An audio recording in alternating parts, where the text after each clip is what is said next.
आपल्या या ठिकाणी मार्गदर्शन करतील। आज या ठिकाणी दौंड विधानसभा मतदारसंघाचे अधिकृत उमेदवार आदरणीय रमेशप्पा थोरात यांच्या प्रचारार्थ उपस्थित व्यासपीठ आणि समोर बसलेल्या मतदार बंधू आणि भगिनींनो, आज या ठिकाणी 2024-2029 या विधानसभा निवडणुकीच्या प्रचाराची रणधुमाळी शिगेला पोहोचलेले आपण हे सर्वजण पाहत आहोत। समोरच्या लोकांनी फार मोठा गाजावाजा करून आम्ही काय केलं, आम्ही नाही काय केलं हे सगळं सांगतात, पण आपल्याला एकच सांगायचं आहे की त्यांनी काय करून लोकांना जगणं सर्वसामान्यांना अडचणीने केलं आहे हे सांगण्याची आपल्याला काळाची गरज आहे। कारण त्यांनी सांगायचं आम्ही लाडकी बहीण आणली, आता लोकसभेला मताची काय म्हणतात ना, मताची काय इकडची दाखवली म्हणून ह्याला लाडकी बहीण आठवली।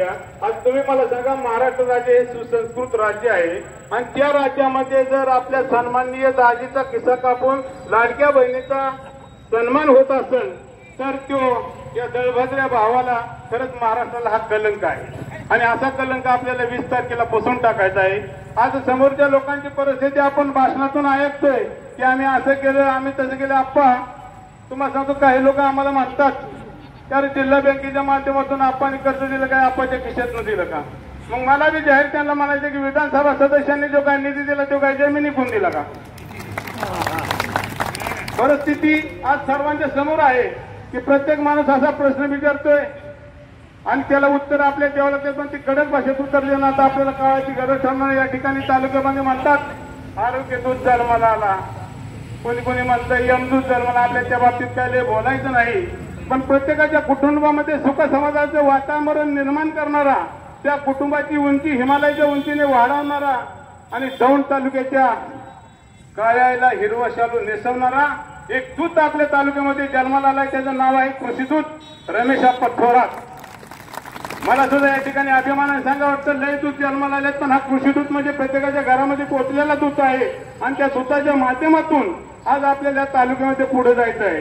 कोणाच्या घरी आरोग्यदूत जन्माला येते, यमदूत जन्माला येते, त्याच्याशी आपल्याला घेणं देणं नाही। अशा परिस्थितीने आपल्याला 20 तारखेला त्या निवडणुकीमधील आप्पांच्या नावासमोरील सुतारी वाजवणारा माणूस आहे, त्याचं बटन दाबून आपल्याला बहुमताने दौंड तालुक्याचा हुकमाचा एक्का म्हणून आपल्याला पुढे पाठवायचं आहे।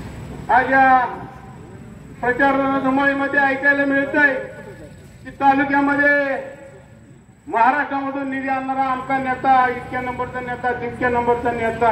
आज आपण तुम्हीच सांगताय आणि आम्ही बघतोय 1989ला आदरणीय सन्माननीय अण्णांनी तुम्ही या दौंड तालुक्यावर राजकारणाला सुरुवात केली। आज त्याला 35 वर्ष झाली आणि त्यातली फक्त 5 वर्षे तुम्हाला मिळाली आणि 30 वर्ष समोरच्या लोकांच्या घरात पद आहे हे, आणि ते पद असताना दौंड तालुक्याचा विकास बघा ना तुम्ही। आज तुम्ही सर्व सूज्ञ माणसं पुढे बसलेला आहात, तुम्हाला प्रत्येकाला माहित आहे की दौंड तालुक्यामध्ये जर आपण चारही कोपऱ्याला फिरलो, दौंड शहरामध्ये गेलो तर एकच काम आपल्याला तिथे दिसतंय, ती म्हणजे दौंड तालुक्याच्या वैभवामध्ये भर टाकणारे आपलं काम दिसत असेल तर ती आहे प्रशासकीय इमारत। मला तालुक्यामध्ये कुठेही शहरामध्ये कुठेही काम दाखवा की दुसरं काम आपल्याला दिसतंय। 5 वर्षामध्ये ती काम आदरणीय आप्पांनी केलं आणि ह्यांनी 25 वर्षामध्ये काय गोटे खेळलं का? मग 30 वर्षामध्ये त्यांचं एक काम सांगा ना तुम्ही उभं राहून की त्यांचं सुद्धा त्या तोडीचं एक काम आहे।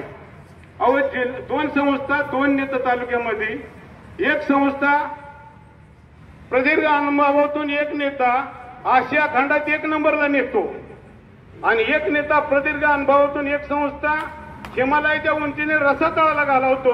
गुडघ्या एवढ्या पोराला प्रश्न हा विचारला, कोणाला निवडून दिलं पाहिजे, ती सुद्धा सांगन कोणाला दिलं पाहिजे।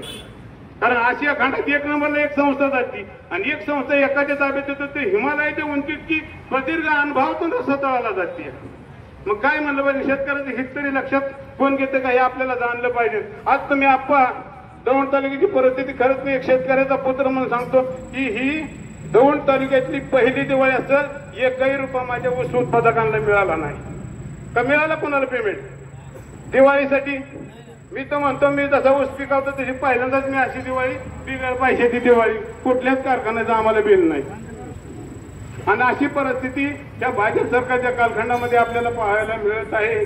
समोरची लोक आम्ही असा विकास केला, आम्ही तसा विकास केला, आम्ही असे करणार आहे, आम्ही तसं करणार आहे। बाबांनो, तुम्हाला 30 वर्ष सत्ता देऊन तुम्ही दौंड तालुक्यामध्ये काय केलं? एक एसटी स्टँड बांधलं तर ती कुबाबळी टेसाना, बरोबर आहे का नाही? खरी वास्तू ती प्रशासकीय दवाखाना बघा तुम्ही. काम काय दिसतंय तुम्हाला दौंड तालुक्यामध्ये? बंद गटार योजना, ती उघडं पाणी पडणारं काढलं, ते आपण केलं. त्यांनी काम तरी काय केलंय मग? आणि रस्त्याने बिस्तं असलं कोणी करतंय? जीएसटी आधी इतकी कापून जाते. अख्खं रस्ता करणं काळाची गरज आहे. प्रत्येकाच्या घरामध्ये, आता माझ्या घरामध्ये सायकल नव्हती, आता 5 फटफट येतं. तुम्ही मला सांगा, नाही रस्ता केलं तर सत्ताधारी माणसांना आम्ही दगडाने हाणू.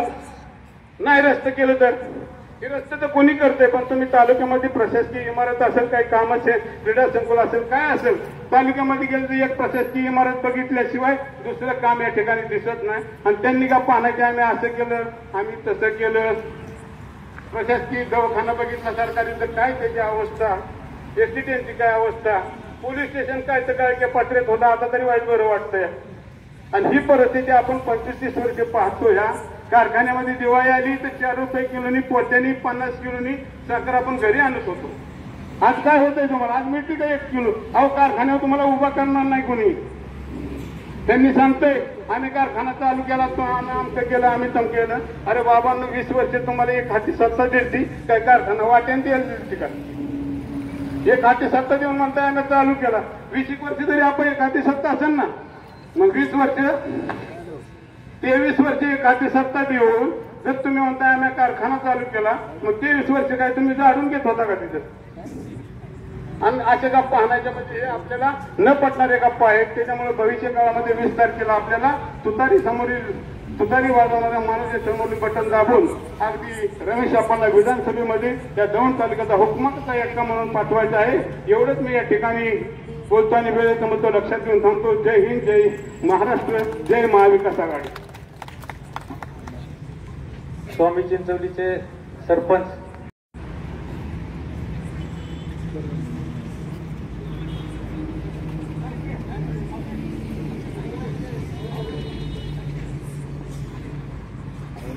उपस्थित सर्व खडकी गावातील ग्रामस्थ आणि आप्पांवरती सर्व प्रेम करणारे, पवारसाहेबांवरती प्रेम करणारे सर्व पंचकृषीतील तरुण बांधव, मतदार बंधू आणि भगिनींनो,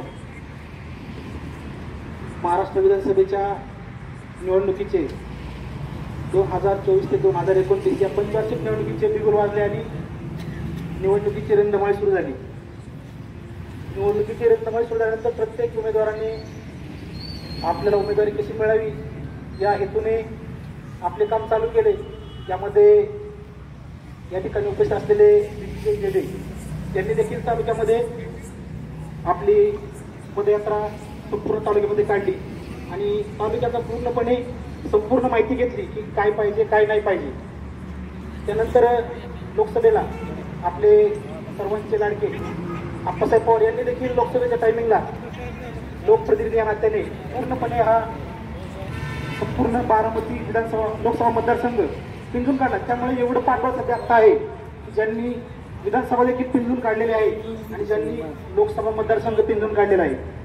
आणि या 2 गोष्टी या 2 माणसांकडे असताना देखील त्यांच्या सोबतीला उमेदवार एक मोहिते मॅडम, सर, तिकडे बसा, आमदेव बापू असे उमेदवार असताना त्यांनी देखील संपूर्ण विचार केला आणि या ठिकाणी आपल्याला उमेदवारी पाहिजे त्याची मुलाखत वगैरे दिली, सर्व चर्चा केली आणि आता उमेदवारी कोणाला मिळणार या सर्व गोष्टी होत असताना यापैकी 5 पैकी कोणतरी उमेदवार होणार होता आणि त्याच्या पाठीमागे बाकी सर्वजण आपण उपस्थित राहणार होतो किंवा त्याला मतदान करणार होतो. परंतु 5ही उमेदवारांनी विचार केला की मित्रांनो कसं असतं की कुछ पाने के लिए कुछ कोना पडता है.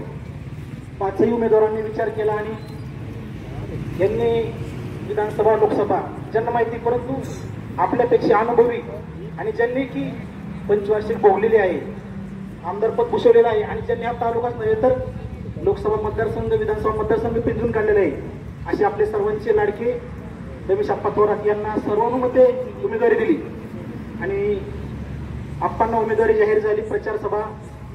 प्रचार शिगेला पोहोचला आणि आज खडकी गावामध्ये प्रचार सभा आलेली आहे. तर या प्रचार सभेला सर्व उपस्थित असलेले सर्व व्यक्तित्व उपस्थित मान्यवर तालुक्याचे आमदार माजी आमदार रमेश आप्पा थोरात उपस्थित आहेत आणि सर्वांना मी एक विनंती करतो की जास्त अधिक वेळ आपल्याला न घेता सर्वांनी बॅलेट पेपरवरती 3 नंबरला तुतारी वाजवणारा माणूस हे चिन्ह आहे. या चिन्हाचं बटन दाबून रमेश आप्पांना आपण प्रचंड बहुमताने विजयी करावं अशी मी आपणा सर्वांना विनंती करतो. आणि माझ्या गावामध्ये देखील आश्वासन करतो की मी देखील तेच काम करणार आहे. नाही तर तुम्हाला सांगायचो आणि माझ्या गावात काही नाही, तर मी देखील तेच काम करणार आहे सर्वांना विनंती करतो. आणि आपण सर्वांनी प्रचंड बहुमताने आपणना येत्या 20 तारखेला बॅलेट पेपरवरील मशीनवरील 3 नंबरचं बटन दाबून तुतारी वाजवणारा माणूस हे चिन्ह दाबून प्रचंड बहुमताने विजयी करावं